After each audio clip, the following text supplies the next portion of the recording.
여러분, 세계 언어학계가 뒤흔들리는 역사적 순간을 목격하게 될 것입니다. 이게 진짜 있을 수 있는 일인가요? 안녕하세요. 저는 하버드 대학교 동아시아학과 석좌 교수 마이클 킴입니다. 40년간 한국어를 연구해온 학자로서 오늘 제 인생 최대의 학문적 싸움에 관한 이야기를 들려드리겠습니다. 이 이야기는 단순한 학술 논쟁이 아닌 한 민족의 문화적 정체성을 지키기 위한 진실과 왜곡의 대결입니다. 잠시 1초만 구독과 좋아요 부탁드립니다. 2023년 봄 베이징 대학 천민 교수가 학계에 폭탄을 던졌습니다. 국제언어학 저널에 한글의 재해석 명나라 문자 체계의 영향과 변형이라는 논문을 발표한 것입니다. 천 교수는 한글이 세종대왕의 독창적 창제물이 아니라 중국 명나라의 문자 체계에서 파생된 변형이라는 전례 없는 주장을 펼쳤습니다. 처음 이 논문을 읽었을 때 저는 그저 웃어넘겼습니다. 학계에는 종종 이런 도발적인 주장들이 등장했다 사라지곤 하니까요. 하지만 상황은 제가 예상했던 것보다 훨씬 심각한 방향으로 전개되었습니다. CNN은 충격. 한글은 중국의 발명품이었다. 라는 헤드라인으로 대대적인 보도를 시작했고 BBC, 르몽드, 뉴욕타임스까지 앞다투어 이 새로운 발견을 보도했습니다. 마치 기다렸다는 듯이 네이처 사이언스까지 천밍의 주장을 뒷받침하는 후속 연구들을 게재했습니다. 런던 킹스 칼리지에서는 혁명적 발견 한글의 중국 기원이라는 학술 대회가 열렸고 옥스퍼드, 소르본, 예일 대학교에서도 동아시아 문자 체계의 재해석이라는 주제로 세미나가 연이어 개최되었습니다. 학자들 사이에서는 천밍의 주장을 지지하는 목소리가 급속도로 확산되고 있었습니다. 하버드 내에서조차 변화의 바람이 불기 시작했습니다. 어느 날 아침 동료 교수 로버트 그린이 제 연구실을 찾아왔습니다. 마이클 학과장이 당신의 한국어의 역사 강의 내용을 수정해야 한다고 이야기하더군. 천 교수의 연구를 반영해야 한다고 말일세. 사실 벌써 학부장까지 이 문제에 관심을 보이고 있어. 도대체 무슨 소리야? 40년간 축적된 연구 결과를 하룻밤 사이에 바꾸라고. 로버트는 어깨를 으쓱했습니다. 더 심각한 건 중국 정부가 이 연구를 적극 지원하고 있다는 소문이야. 학술적 진실보다 정치적 압력이 더 강하게 작용하고 있는 것 같아. 가장 충격적이었던 것은 같은 하버드의 동아시아학 교수 제임스 리의 BBC 인터뷰였습니다. 그는 공개적으로 한글이 세종대왕의 독창적 창제물이라는 주장은 한국의 민족주의적 신화에 가깝다고 말했습니다. 학과 내 경쟁자였던 그의 말은 저에게 직격탄이었습니다. 하지만 가장 큰 충격은 제 제자 소피아 박의 배신이었습니다. 10년간 제 지도하에 한글을 연구했던 그녀는 네이처 언어학의 한글 창제의 새로운 관점 중한 문화 교류의 산물이라는 논문을 발표했습니다. 심지어 제 연구를 민족주의적 편향이라 비판했습니다. 비오는 월요일 저녁 하버드 캠퍼스에 제 연구실 문을 소피아가 두드렸습니다. 창문에 빗방울이 부딪히는 소리가 우리의 긴장된 대화의 배경이 되었습니다. 교수님, 중국이 제시한 새로운 증거들은 매우 설득력 있어요. 이미 옥스퍼드, 소르본, 예일도 후속 연구를 진행 중이에요. 이 흐름을 받아들이지 않으면 뒤처지게 될 거예요. 곧 모든 교과서가 바뀔 테니까요. 그녀의 차가운 목소리에 가슴이 무너졌습니다. 전화를 끊은 후 저는 연구실 창가에 서서 하버드 캠퍼스의 고풍스러운 건물들을 바라보았습니다. 40년 전 한국에서 온 이민자의 아들로서 이 명문 대학에 발을 들였을 때의 열정과 자부심이 떠올랐습니다. 그때는 진실만을 추구하는 순수한 학문의 세계가 있다고 믿었습니다. 연구실 벽에 걸린 세종대왕 초상화를 바라보며 깊은 고민에 빠졌습니다. 이것은 단순한 학문 논쟁이 아니었습니다. 한 민족의 문화적 정체성과 자부심이 걸린 문제였습니다. 중국의 주장이 인정된다면 한글의 기원이 영원히 왜곡될 것입니다. 책상 위 오래된 훈민정음 해례본 복사본에 손을 얹으며 결단을 내렸습니다. 이제 내가 나설 수밖에 없다. 그날 밤부터 저는 미친 듯이 자료를 검토했습니다. 책장 가득 쌓인 문서들 속에서 40년간 제 인생을 바쳐 모아온 증거들을 하나하나 꺼내보았습니다. 때로는 학문에서 기본으로 돌아가는 것이 가장 강력한 무기가 될 수 있습니다. 먼저 훈민정음 해례본의 복사본을 펼쳤습니다. 이 귀중한 문서는 세종대왕과 집현전 학자들이 한글을 어떻게 창제했는지 상세히 기록하고 있었습니다. 자음은 발음기관의 모양을 본떡고 제자해, 모음은 하늘, 땅의, 사람이의 철학적 원리를 형상화했습니다. 합자해. 이런 음성학적, 철학적 원리는 당시 중국에 존재하지 않았습니다. 기역은 혓부리가 목구멍을 막는 모양, 니은은 혀가 잇몸에 닿는 모양. 소리내어 읽으며 15세기 조선의 과학적 통찰력에 다시 한번 감탄했습니다. 세종실록의 기록, 1443년 세종이 친히 새 문자를 만들었다는 내용, 1446년 훈민정음 반포 과정까지 역사적 증거는 분명했습니다. 중국의 어떤 문서에도 천밍이 주장하는 의문문자에 대한 언급은 찾을 수 없었습니다. 새벽 3시 책장 깊숙한 곳에서 잊고 있던 중요한 문서를 발견했습니다. 15년 전 서울 규장각에서 찾은 희귀 의학서였습니다. 세종시대 의관 전순이의 기록으로 한글 자음이 인간의 발음 기관을 관찰하여 만들어졌음을 상세히 설명하고 있었습니다. 이건 결정적인 증거야. 당시 중국에는 이런 음성학적 지식이 없었어. 한글은 단순한 문자가 아니라 15세기 조선의 과학이었어. 창밖으로 하버드 도서관의 불빛이 보였습니다. 새벽이었지만 진실을 향한 열정이 저를 깨어있게 했습니다. 그때 이메일 알림음이 울렸습니다. 파리 소르본 대학에서 동아시아 문자 체계의 발전과 영향 세미나 초청장이 도착했습니다. 초청장에는 특별히 눈에 띄는 내용이 있었습니다. 천민 교수의 획기적인 연구 한글의 재해석에 대한 토론이 중심이 될 예정입니다. 세계 각국의 저명한 언어학자들이 참석하여 동아시아 문자의 역사를 새롭게 조명할 것입니다. 천민 교수와 소피아도 발표자로 참석할 예정이었습니다. 세계 언어학계의 이목이 집중될 자리였습니다. 즉시 참석 확인 버튼을 눌렀습니다. 이것은 한글의 진정한 가치를 세계에 알릴 절호의 기회였습니다. 이틀 밤낮 없이 증거를 수집했습니다. 하버드 도서관의 동아시아 고문서 컬렉션, 옥스퍼드 대학에서 받은 자료들, 그리고 서울에서 직접 가져온 희귀 문서들까지. 명나라 공식 문서 어디에도 천밍이 주장하는 의문문자는 없었습니다.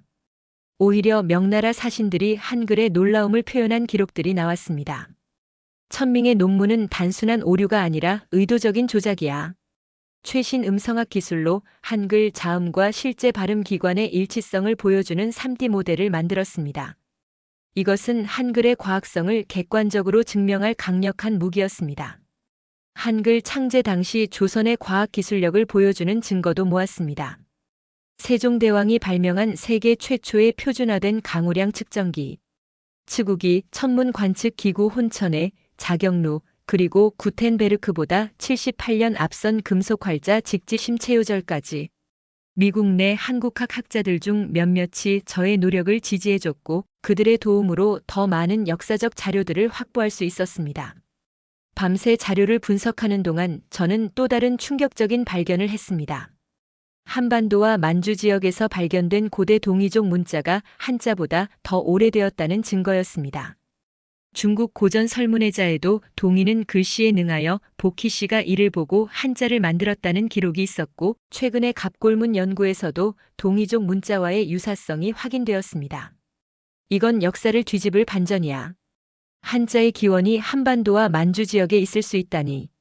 이 발견은 단순히 한글을 방어하는 차원을 넘어 공격으로 전환할 수 있는 결정적 증거였습니다. 천민 교수와 중국 학자들이 전혀 예상치 못한 반격을 준비하게 된 것입니다. 조교 마크가 연구실에 들어와 걱정스러운 표정으로 물었습니다. 교수님, 정말 이 논쟁에 뛰어드실 건가요? 큰 위험을 감수하시는 거잖아요. 만약 패배한다면 교수님의 학문적 평판이 완전히 무너질 수도 있어요. 저는 잠시 생각에 잠겼다가 대답했습니다. 때로는 진실을 위해 위험을 감수해야 할 때가 있어. 이건 단순한 학문 논쟁이 아니라 역사적 진실을 지키는 싸움이야. 그리고 증거는 우리 편이야. 파리행 비행기 티켓을 예약하며 저는 이번 세미나가 제40년 학문 인생의 가장 중요한 순간이 될 것임을 직감했습니다. 이제 진실을 밝힐 시간이다. 파리로 향하는 비행기에서 저는 끊임없이 발표 내용을 검토했습니다. 이번 세미나는 단순한 학술 행사가 아니었습니다. 전 세계 언어학계의 이목이 집중될 역사적인 자리였고, 저에게는 한글의 진정한 가치를 세계에 알릴 절호의 기회였습니다. 파리 소르본 대학의 역사적인 강당은 세계 각국의 학자들로 가득 찼습니다. 800년 역사를 자랑하는 이 고풍스러운 대학의 중앙 강당에서 고대 목조 패널과 샹들리에 아래 200여 명의 학자들과 언론사 카메라들이 있었습니다. 세미나의 개회 연설에서 주최 측은 이번 행사가 동아시아 언어학의 새로운 지평을 여는 역사적 순간이 될 것이라고 강조했습니다. 강당 입구에서 소피아와 마주쳤습니다. 그녀는 당황한 듯 보였지만 냉정한 표정으로 고개만 끄덕이고 지나갔습니다.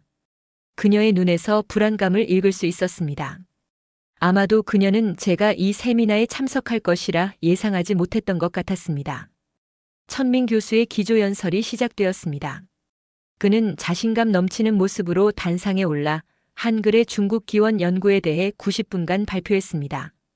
대형 스크린에는 그가 주장하는 증거들이 화려하게 펼쳐졌습니다. 명나라 공문서의 단편, 고대 중국 문자의 진화 과정, 그리고 한글과 유사하다고 주장하는 일부 중국 문자들이 나타났습니다. 15세기 명나라에는 의문문자라는 특별한 문자 체계가 존재했습니다. 이 문자는 관부 내에서만 제한적으로 사용되었고, 세종대왕은 명나라 사신을 통해 이 문자를 접했을 가능성이 높습니다. 그는 몇 가지 고문서 이미지를 보여주며 주장을 뒷받침했습니다. 청중 중 많은 서양 학자들은 동아시아 고문서를 직접 판독할 능력이 없었기에 고개를 끄덕이며 그의 말에 수긍하는 듯 했습니다. 소피아의 발표가 이어졌습니다. 그녀는 한글 창제 과정의 재해석이라는 주제로 30분간 발표했습니다. 그녀는 세종대왕을 창제자가 아닌 지혜로운 차용자라고 표현했고, 제 가슴은 무너졌습니다. 10년간 함께 연구한 제자가 이렇게 말하는 것을 보는 것은 고통스러웠습니다.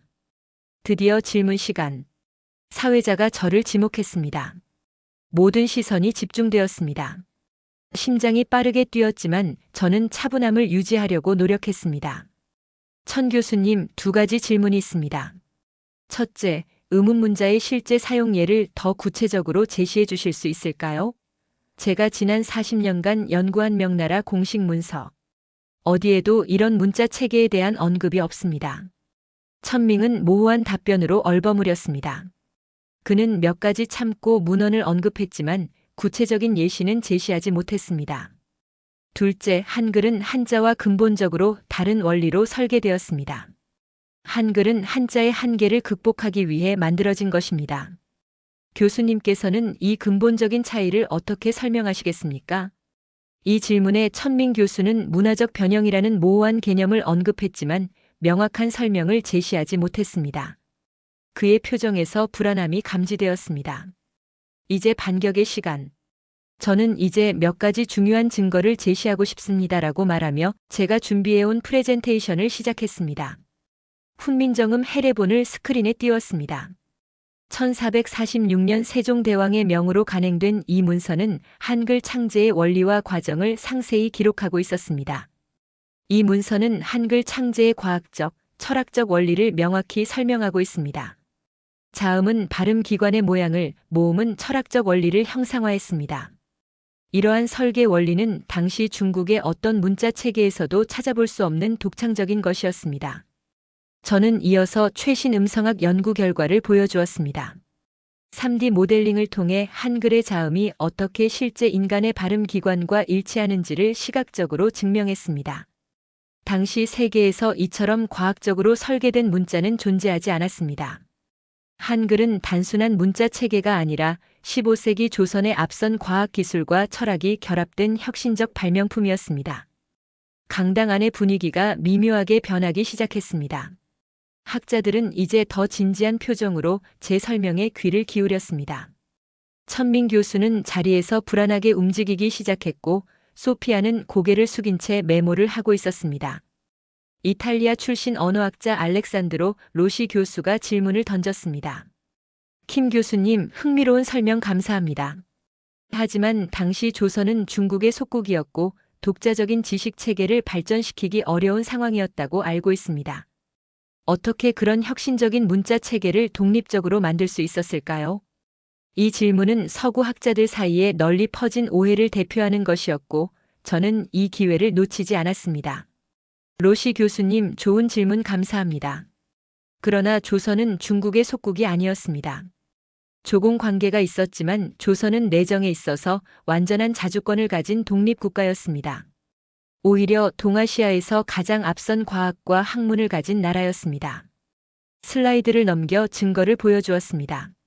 1441년 세종대왕은 세계 최초의 표준화된 강우량 측정 장치인 추구기를 발명했습니다. 이 기술은 당시 중국 명나라에는 없었던 것입니다. 또한 조선은 천문학에서도 앞서 있었습니다. 혼천의 자경루와 같은 정밀 천문 관측 기구들, 그리고 금속 활자 인쇄술은 유럽보다 수백 년 앞선 기술이었습니다. 특히 서양 학자들을 위해 중요한 사실을 강조했습니다. 특히 1377년에 인쇄된 직지 심체요절은 구텐베르크의 성경보다 78년이나 앞선 세계 최초의 금속 활자 인쇄본입니다. 이것이 조선의 과학기술 수준을 보여주는 증거입니다. 강당 안에 놀라움의 표정들이 번졌습니다. 많은 서구 학자들이 이러한 사실을 처음 듣는 듯 했습니다. 저는 논의를 한글로 다시 집중시켰습니다. 조선은 단순한 중국의 종속국이 아니라 독자적인 과학기술과 철학을 발전시킨 문명국이었습니다. 한글의 창제는 이러한 과학적, 문화적 토대 위에서 이루어진 것입니다. 미국 컬럼비아 대학의 사라 존슨 교수가 질문했습니다. 킴 교수님, 한글과 중국 문자 사이에 어떤 유사점도 없다는 건가요? 물론 완전히 동떨어진 것은 아닙니다. 조선은 한자를 사용했고 중국 문화와 교류했습니다. 하지만 한글의 기본 원리와 설계 방식은 한자와 근본적으로 다릅니다. 한자가 표의문자라면 한글은 음소문자입니다. 이는 마치 로마자와 이집트 상형 문자의 차이와 비슷합니다. 이 설명에 많은 학자들이 수긍했습니다. 세미나장의 분위기가 확연히 달라졌습니다. 이제 학자들은 저의 주장에 더 큰 관심을 보이기 시작했고, 천민 교수의 발표는 의문스러운 눈빛으로 다시 검토되고 있었습니다. 저는 마지막 결정타를 준비했습니다. 이제 더 충격적인 반전을 보여줄 시간이었습니다. 이제 더 중요한 이야기를 하겠습니다. 강당 안에 모든 사람들이 집중했습니다. 저는 잠시 천민 교수를 바라보았습니다. 그의 표정은 이미 불안해 보였습니다. 소피아는 집중하며 고개를 들었습니다. 사실 한자의 기원에 대해서도 재고해 볼 필요가 있습니다. 강당 안에 긴장감이 감돌았습니다. 천민 교수를 비롯한 중국 학자들의 표정이 굳어졌습니다. 이것은 그들이 전혀 예상하지 못한 반격이었습니다. 방어에서 공격으로 전환한 것입니다. 최근 고고학적 발견과 고문헌 연구에 따르면 한자의 기원도 중국 내부에서만 찾을 수 있는 것이 아닐 가능성이 높습니다. 저는 슬라이드를 넘겨 고고학적 증거들을 보여주었습니다. 한반도 북부와 만주 지역에서 발견된 고대 암각화와 청동기 유물에 새겨진 문자들이 보였습니다. 한반도와 만주 지역에서 발견된 고대 문자들은 중국 한자보다 더 오래된 것으로 추정됩니다. 이들은 동이족 문자라고 불리며 한자의 원형이 되었을 가능성이 높습니다. 중국 측 학자들 사이에서 동요가 일어났습니다. 천민 교수는 자리에서 일어나 뭔가 말하려 했지만 사회자가 발표가 끝날 때까지 기다려달라고 요청했습니다. 다음으로 저는 중국의 고전 설문회자의 기록을 인용했습니다. 중국의 고전 설문회자에는 동이는 글씨에 능하여 보키 씨가 이를 보고 한자를 만들었다는 기록이 있습니다. 이는 한자의 기원이 동이족, 즉 한반도와 만주 지역의 선주민들에게 있을 수 있다는 것을 시사합니다. 이 말에 중국 학자들 사이에서 격렬한 항의가 일어났습니다. 몇몇은 자리에서 일어나 소리치기 시작했지만 사회자가 질서를 유지해달라고 요청했습니다. 강당은 순간적으로 혼란스러워졌습니다. 저는 침착하게 갑골문 연구 결과도 제시했습니다. 최근의 갑골문 연구에 따르면 초기 한자와 동이족 문자 사이에 상당한 유사성이 발견됩니다. 특히 기본 형태와 구조적 특성에서 놀라운 일치를 보입니다. 이는 한자가 중국의 독창적인 발명품이 아니라 동아시아 여러 문화권의 교류 속에서 발전했을 가능성을 보여줍니다. 저는 가장 최근의 연구 결과들을 보여주며 설명을 이어갔습니다. 각 슬라이드마다 서양 학자들의 놀라움은 커져갔고 중국 학자들의 불편함은 더욱 명확해졌습니다. 즉 한자는 중국의 독창적인 문자가 아니라 동이족의 문자에서 비롯되었을 가능성이 높습니다. 이것은 동아시아 문자의 역사를 완전히 새롭게 써야 함을 의미합니다. 강당 안에 충격적인 침묵이 흘렀습니다. 학자들은 서로를 바라보며 놀라움을 감추지 못했습니다. 천민 교수의 얼굴은 붉게 달아올랐고 그의 동료들은 당황한 표정으로 서로 속삭였습니다. 저는 마지막 말을 강조했습니다. 역사를 다시 써야 합니다. 그리고 그 역사는 특정 국가의 이데올로기가 아닌 객관적인 증거를 바탕으로 써져야 합니다. 이 말을 마치자 강당 안에는 긴 침묵이 흘렀습니다. 그리고 갑자기 스웨덴 출신의 노드스트롬 교수가 천천히 일어나 박수를 치기 시작했습니다. 곧 다른 학자들도 그를 따라 박수를 치기 시작했고 박수 소리는 점점 커졌습니다. 노드스트롬 교수가 질문을 던졌습니다. 킴 교수님, 만약 당신의 주장이 사실이라면 우리는 동아시아 문자 역사를 어떻게 재구성해야 할까요? 이것은 학계에 엄청난 파장을 몰고 올 것 같습니다. 이 질문은 저에게 마지막 설명의 기회를 주었습니다. 노드스트롬 교수님, 좋은 질문 감사합니다. 문자의 발전은 선형적이거나 단일 문화권에서만 일어나는 것이 아닙니다. 동아시아에서는 다양한 민족들 사이의 문화 교류를 통해 문자가 발전했을 가능성이 높습니다. 동이족의 문자가 한자의 원형이 되고 그 한자의 한계를 극복하기 위해 한글이 만들어졌다고 볼 수 있습니다. 이것은 동아시아 문화권 전체의 지적 성취로 보아야 합니다. 이 설명에 많은 학자들이 고개를 끄덕였고 강당의 분위기가 완전히 바뀌었습니다. 학자들은 이제 더 이상 천민 교수의 주장에 쉽게 동의하지 않는 듯 했고 오히려 저의 연구에 깊은 관심을 보이기 시작했습니다. 천민 교수는 마이크를 요청했고 그의 목소리는 평소보다 상기되어 있었습니다. 킴 교수의 주장은 너무 도발적이고 근거가 부족합니다. 중국 문자의 기원에 관한 그의 이론은 민족주의적 편향에 기반한 것입니다. 그러나 그의 말은 더 이상 강당을 지배하지 못했습니다. 학자들은 이미 새로운 가능성에 마음을 열기 시작했고 심지어 몇몇 중국 학자들도 궁금증 어린 눈빛으로 저를 바라보았습니다. 세미나의 나머지 시간 동안 더 많은 질문들이 이어졌고 저는 차분하게 모든 질문에 답변했습니다. 천민 교수는 여전히 자신의 이론을 고수했지만 이제 세미나는 제가 예상했던 것보다 훨씬 긍정적인 방향으로 흘러갔습니다. 그날 밤 세미나 후 열린 만찬에서 여러 학자들이 저에게 다가와 연구에 대한 찬사를 보냈습니다. 심지어 로시 교수도 제게 와서 말했습니다. 킴 교수님, 오늘 발표는 정말 인상적이었습니다. 저는 동아시아 역사에 대한 제 시각을 재고해 봐야 할 것 같습니다. 저희 대학에서도 한글과 한국 문화에 대한 강의를 확대할 필요가 있겠네요. 가장 놀라운 순간은 소피아가 조용히 제게 다가왔을 때였습니다. 그녀의 눈에는 혼란과 후회의 빛이 어려 있었습니다. 교수님, 제가 잘못된 선택을 한 것 같아요. 천 교수의 논문을 너무 쉽게 받아들였어요. 다시 한번 증거를 검토해 봐야 할 것 같습니다. 저는 그녀를 바라보며 조용히 대답했습니다. 학문의 길은 때로 험난하고 혼란스럽기도 해. 하지만 중요한 건 진실을 향한 끊임없는 추구야. 언제든 진실의 편에 설 용기가 있다면 그건 결코 늦은 결정이 아니야. 그녀는 고개를 끄덕이고 떠났습니다.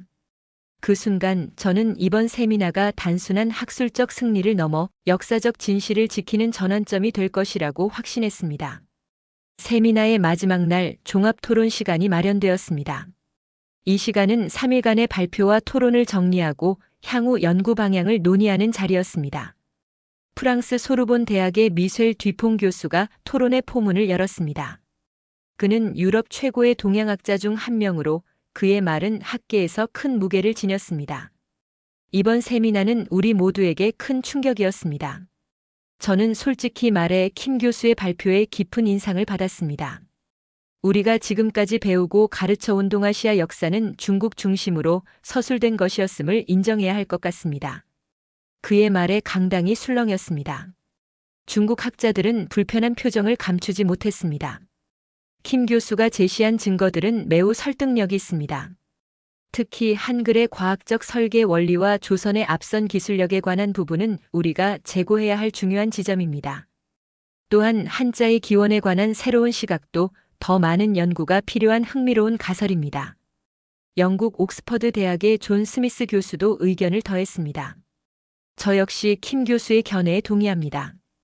우리는 오랫동안 동아시아 역사를 중국 중심적 관점에서 이해해 왔습니다. 하지만 이제 그 관점을 넓혀야 할 때가 왔습니다. 한글과 같은 혁신적 문자 체계의 독자적 발전 가능성을 진지하게 고려해야 합니다. 이어서 독일, 이탈리아, 러시아, 일본의 학자들도 비슷한 의견을 표했습니다. 학계의 분위기는 명백히 바뀌고 있었습니다. 천민 교수는 마지막으로 발언 기회를 얻었습니다. 저는 여전히 제 논문의 주장이 타당하다고 생각합니다. 하지만 킴 교수가 제시한 증거들은 분명 더 연구해 볼 가치가 있습니다. 앞으로 더 활발한 학술 교류를 통해 진실에 다가가길 바랍니다. 그의 말은 외교적이었지만 그의 표정에서 패배감을 읽을 수 있었습니다. 학계의 분위기가 명백히 바뀌고 있었기 때문입니다. 세미나의 마지막 순서로 저는 다시 한번 단상에 올랐습니다. 강당 안에 모든 사람들이 집중하고 있었습니다. 여러분, 우리는 모두 진실을 추구하는 학자들입니다. 우리의 목표는 특정 국가나 문화의 우월성을 증명하는 것이 아니라 인류 문명의 발전 과정을 정확히 이해하는 것입니다. 저는 잠시 말을 멈추고 강당을 둘러보았습니다. 소피아와 눈이 마주쳤고 그녀는 살짝 미소를 지었습니다. 한글은 단순한 문자가 아닙니다. 그것은 15세기 조선의 과학과 철학 그리고 민주적 가치가 결합된 문화적 유산입니다. 세종대왕이 한글을 창제한 목적은 모든 사람들이 쉽게 배우고 사용할 수 있는 문자를 만드는 것이었습니다. 이는 당시로서는 혁명적인 생각이었습니다. 저는 마지막 말을 강조했습니다. 진실은 감출 수 없습니다. 역사는 때로 왜곡되고 조작될 수 있지만 결국 증거와 논리가 승리하게 마련입니다. 오늘의 토론이 동아시아 역사 연구의 새로운 장을 열기를 바랍니다. 강당은 우레와 같은 박수로 가득 찼습니다. 그날의 세미나는 단순한 학술 행사를 넘어 역사적 전환점이 되었습니다. 세미나가 끝난 후 여러 학술지와 언론들이 저의 연구를 집중적으로 다루기 시작했습니다. 네이처 사이언스와 같은 저명한 학술지들도 한글의 과학적 원리와 조선의 앞선 기술력에 관한 특집 기사를 게재했습니다. CNN, BBC 등의 주요 언론에서도 한글의 진실, 세계 최초의 과학적 문자라는 제목의 다큐멘터리를 제작했습니다. 더 놀라운 것은 학계의 반응이었습니다. 여러 대학들이 한국학 연구 프로그램을 확대했고 한글과 한국 문화에 대한 관심이 급증했습니다. 심지어 소피아도 자신의 이전 주장을 철회하고 한글의 독창성에 대한 새로운 연구를 시작했습니다. 중국 정부는 처음에 거세게 반발했지만 점차 학술적 증거 앞에서 입장을 누그러뜨릴 수밖에 없었습니다. 몇몇 중국 학자들조차 동이족 문자와 한자의 관계에 대한 새로운 연구를 시작했습니다. 1년 후 UNESCO는 한글을 인류 역사상 가장 과학적으로 설계된 문자 체계로 공식 인정했고 하버드 대학교에서는 세종연구소가 설립되었습니다. 저는 이 연구소의 초대 소장으로 임명되었고 소피아는 부소장이 되었습니다. 세미나에서 돌아온 직후 제 연구실에 있던 세종대왕 초상화 옆에 새로운 액자를 걸었습니다. 그것은 파리 세미나의 단체 사진이었고 그 아래에는 이런 문구가 적혀 있었습니다. 진실은 때로 오랜 시간 가려질 수 있지만 결코 사라지지 않는다. 이 모든 변화의 시작은 그날의 작은 용기였습니다. 한 사람의 목소리가 역사의 진실을 밝히고 세계의 인식을 바꾸는데 얼마나 중요한지를 보여주는 순간이었습니다. 오늘 이 이야기를 나누는 이유는 진실을 향한 여정에는 항상 도전이 따르지만 결국 증거와 논리 그리고 용기가 승리한다는 것을 알려드리고 싶어서입니다. 한국의 역사와 한글의 위상은 이제 세계로 뻗어나갑니다.